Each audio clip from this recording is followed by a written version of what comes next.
কমিশনের নির্দেশিকা অনুযায়ী গণনার কাজে থাকবেন কেন্দ্রীয় এবং রাজ্য সরকারি কর্মচারীরা।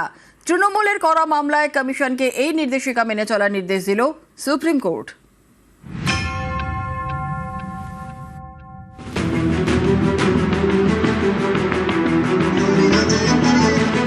ভোটের শেষ বেলাতেও নির্বাচন কমিশনকে নিয়ম মেনে চলার নির্দেশ সুপ্রিম কোর্টের। এটাই প্রথম নয়, এর আগেও দফায় দফায় হস্তক্ষেপ করতে হয়েছে শীর্ষ আদালতকে। কখনো নির্দেশ দিয়েছে এসআইআর এর কাজ করবে বিচার বিভাগ, কখনো নির্দেশ দিয়েছে ভোটের দুদিন আগে ট্রাইব্যুনালের ছাড়পত্র পেলে ভোট দেওয়া যাবে। এসবের মধ্যে ভোট গণনার আগে হাইকোর্ট হয়ে সুপ্রিম কোর্টের দ্বারস্থ তৃণমূল। তাদের প্রশ্ন, ভোট গণনার কাজে শুধুমাত্র কেন্দ্রীয় সরকারি কর্মচারীদের কেন ব্যবহার করছে কমিশন? এ নিয়ে সুপ্রিম কোর্ট আলাদা করে রায় না দিলেও কমিশনকে নিয়ম মেনে চলার নির্দেশ দিয়েছে দেশের শীর্ষ আদালত। শনিবার শুনানিতে তৃণমূলের আইনজীবী কপিল সিব্বল বলেন, 13 এপ্রিল ডিইওদের নির্দেশ দেওয়া হয়েছে, 29 এপ্রিল বিষয়টি জানতে পেরেছি। এরকম কখনো হয়নি, বরঞ্চ আগে জানানো হয়।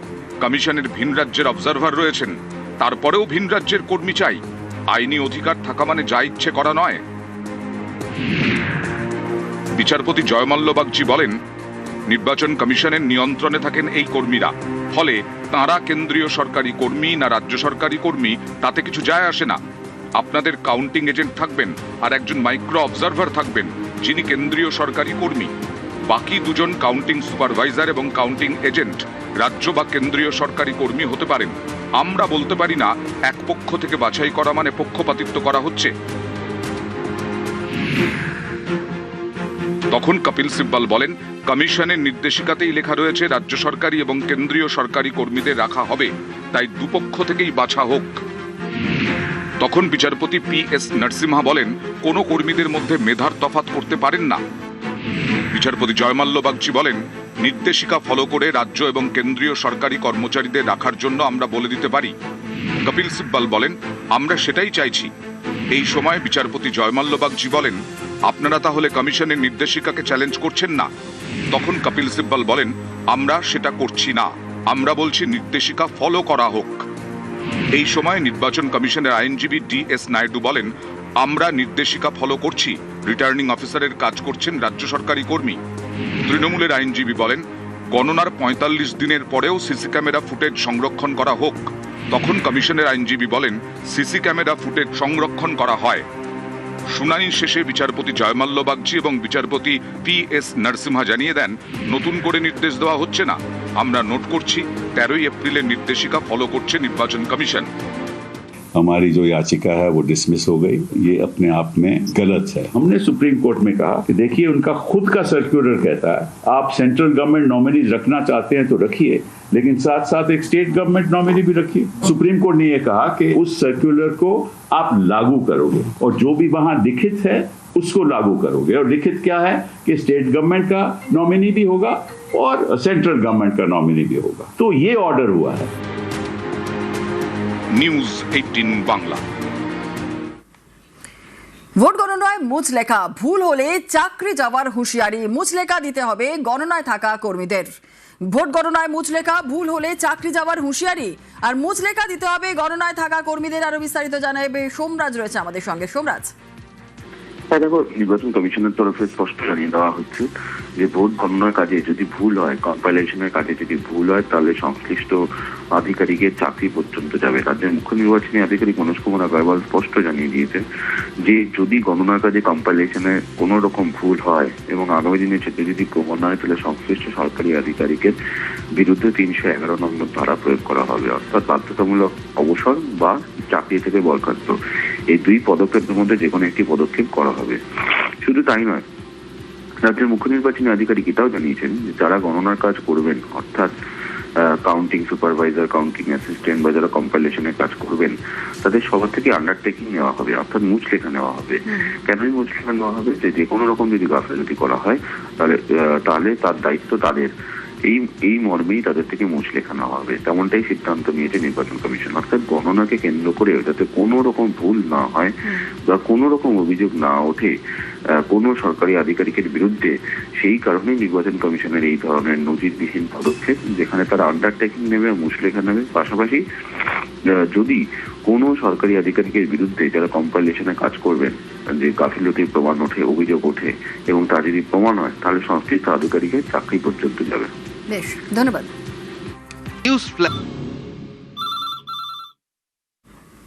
ছিলেন স্পেশাল ব্রাঞ্চে। কলকাতায় ভোটের মুখে হন কালীঘাট থানার ওসি। সোশ্যাল মিডিয়ায় নানান পোস্ট, কখনো জয় শ্রীরাম, কখনো বাংলার ভোটে অপারেশন সিন্দুরের হুঁশিয়ারি। ভোটের দিন ভবানীপুরে দাবাং মোড দেখানোর চেষ্টা। চেয়ার না টিকল না এক সপ্তাহ। থানায় বসে উর্দি পরে আগ্নেয়াস্ত্র হাতে ছবি, সোশ্যাল মিডিয়ায় পোস্ট। কমিশনে নালিশ তৃণমূল নেতা জয়প্রকাশ মজুমদারের। শৃঙ্খলা ভঙ্গের অভিযোগে সাসপেন্ড কালীঘাট থানার ওসি গৌতম দাস। উল্টোডাঙ্গা মহিলা থানার ওসি চামেলি মুখোপাধ্যায়কে দেওয়া হলো কালীঘাট থানার ওসির দায়িত্ব।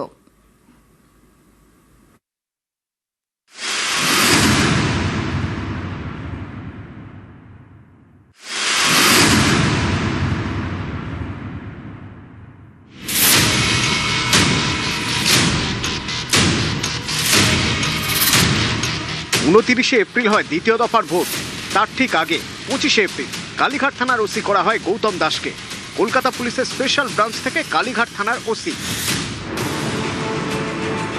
এই ওসি থানায় বসে উর্দি পরে আগ্নেয়াস্ত্র হাতে ছবি পোস্ট করেন সোশ্যাল মিডিয়ায়। ছবির উপরে লেখা রেডি ফর নিউ অ্যাসাইনমেন্ট।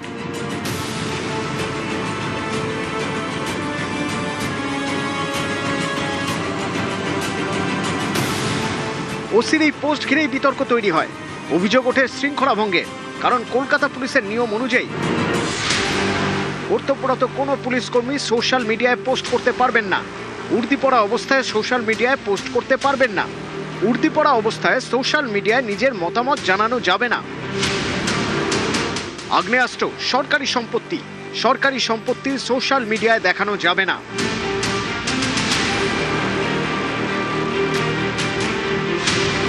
এইসব বিধিভঙ্গের অভিযোগেই কালীঘাট থানার ওসি গৌতম দাসকে সাসপেন্ড করেছে লালবাজার।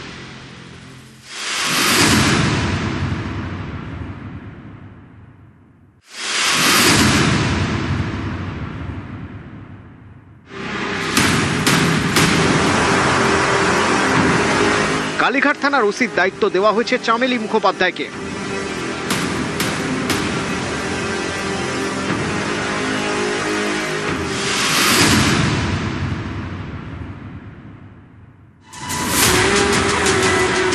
সোশ্যাল মিডিয়ায় তিনি নানা ইস্যুতেই পোস্ট করেন।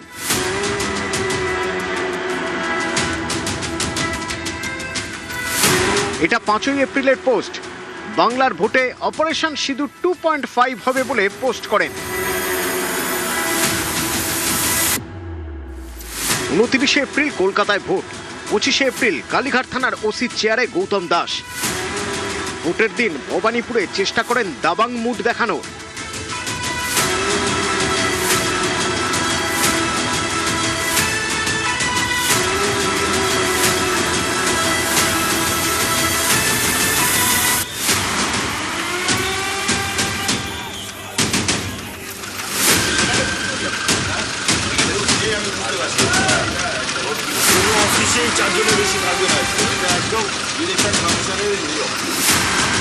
এবার থানায় বসে উর্দি পরে আগ্নেয়াস্ত্র হাতে ছবি।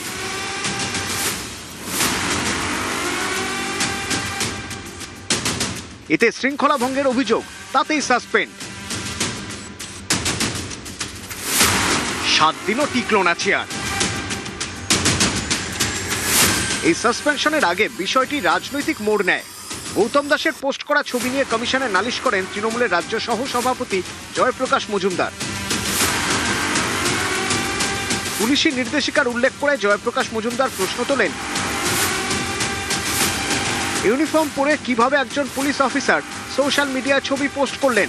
কোনো পুলিশ অফিসার কি এভাবে ছবি পোস্ট করতে পারেন? আগ্নেয়াস্ত্রটি কি আদৌ কালীঘাট থানার ওসির জন্য বরাদ্দ? এটা প্রমাণ করছে বিজেপির প্রেরিত, বিজেপি পার্টির একজন সদস্য তার উর্দি পরে হাতে বন্দুক নিয়ে কালীঘাট স্টেশনে বসে থাকার কোনো অধিকারই নেই। উনি পুলিশ না হলে সমাজের অন্য জায়গায় থাকলে সমাজ বিরোধী তৈরি হতেন। তাকে শুধু সাসপেন্ড করা বা সরিয়ে দেওয়া নয়, তাকে গ্রেপ্তারি প্রয়োজন বলে আমি মনে করি। বিতর্কের পরে বন্দুক হাতে পোস্ট ডিলিট করে দেন কালীঘাট থানার ওসি, কিন্তু তিনি থেমে থাকেন।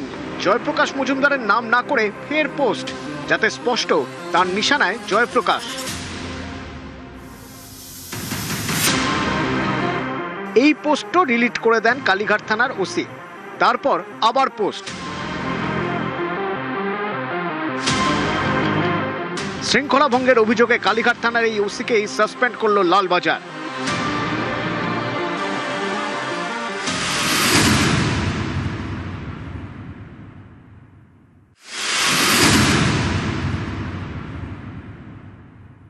অতি পাকামি করতে গেছেন, ও সাসপেন্ড হয়ে যাওয়া হয়ে গেছে, ভালো হয়েছে। ভেবেছে যারা বসিয়েছে তাদেরও সব বন্দুক ফন্দুক দেখিয়ে খুশি করলে বোধহয় এতে সাসপেন্ড কেন, ভবিষ্যতেই যাতে কোনো থানায় না ফিরতে আসতে পারে তাই দেখা উচিত। আইন রক্ষকের কাজ আইনকে রক্ষা করা, ফটো পোস্ট দেওয়া নয়। যদি গণতন্ত্রের ঊর্ধ্বে কেউ উঠতে চায়, সে যে থানার পুলিশ আধিকারিক হোক না কেন, তার বিরুদ্ধে শাস্তিমূলক ব্যবস্থা হওয়া উচিত। অতএব যে ওসি পরিবর্তন হয়েছে এটা আমরা সমর্থন করছি। উর্দি পড়া অবস্থায় সোশ্যাল মিডিয়ায় পোস্ট করে কয়েকদিন আগে বিতর্কে জড়ান কলকাতা আর্মড পুলিশের এক কনস্টেবল। শৃঙ্খলা ভঙ্গের অভিযোগে তাকে সাসপেন্ডও করা হয়েছিল। নিউজ 18 বাংলা। চামেলি মুখোপাধ্যায় নিয়োগে আপত্তি কমিশনের, কলকাতা সিপিকে আপত্তির কথা জানালো কমিশন। কালীঘাট থানার নতুন ওসি চামেলি মুখোপাধ্যায়, কিন্তু চামেলি মুখোপাধ্যায়ের নিয়োগে আপত্তি কমিশনের কেন? আরো বিস্তারিত জানাবে সোমরাজ, রয়েছে আমাদের সঙ্গে। সোমরাজ, কালীঘাট থানার নতুন ওসির নিয়োগ নিয়ে বেশ কিছু অভিযোগ এসেছে রাজ্যের মুখ্য নির্বাচনী আধিকারিকের দপ্তরে এবং নির্বাচন কমিশনের কাছে। গতকাল কলকাতা পুলিশের পুলিশ কমিশনার অজয় নন্দ তিনি আসেন রাজ্যের মুখ্য নির্বাচনী আধিকারিকের দপ্তরে এবং রাজ্যের মুখ্য নির্বাচনী আধিকারিকের সঙ্গে বেশ কিছুক্ষণ বৈঠক করেন। সেই বৈঠকেই তাকে জানানো হয় যে কালীঘাট থানার যিনি নতুন ওসি হয়েছেন চামেলি মুখোপাধ্যায়ের বিরুদ্ধে বেশ কিছু অভিযোগ রয়েছে। কলকাতা পুলিশের পুলিশ কমিশনারকে তিনি দেখার নির্দেশ দেন, যদি অভিযোগগুলি সঠিক হয় এবং তা যদি সত্যি হয় তাহলে কিন্তু কালীঘাট থানার নতুন ওসিকে কোনোভাবেই নির্বাচন কমিশনের সঙ্গে যুক্ত অর্থাৎ ভোটের কাজে ব্যবহার করা যাবে না। এই বার্তা কলকাতা পুলিশের পুলিশ কমিশনারকে দেওয়া হয়েছে বলে এই কমিশন সূত্রে খবর। রাজ্যের মুখ্য নির্বাচন আধিকারিক তিনি নিজে কলকাতা পুলিশের পুলিশ কমিশনারকে এই বার্তা দিয়েছেন বলে কমিশন সূত্রে খবর। বেশ, ধন্যবাদ। কালীঘাটে সাসপেন্ডেড ওসিকে নিয়ে কড়া মনোভাব মমতার। কাউন্টিং এজেন্টদের বৈঠকে গৌতম দাসের ভূমিকায় ক্ষোভ। তৃণমূল নেত্রী বলেন, কালীঘাটের ওসি প্রচুর বেড়েছিল, মহিলা ও শিশুদের মারধর করেছেন, মহিলারা রুখে দাঁড়িয়েছিল, তাকে সাময়িক বরখাস্ত করা হয়েছে। এইরকম যারা করেছে তাদের খুঁজে বের করে ব্যবস্থা নেব। অসাংবিধানিক কাজে জড়িত থাকার দায়ে প্রত্যেককে আমরা আদালতে টেনে নিয়ে যাব। যাদের অন্যায়ভাবে শাস্তি দিয়েছে সরকার আসার পর দেখে নেব।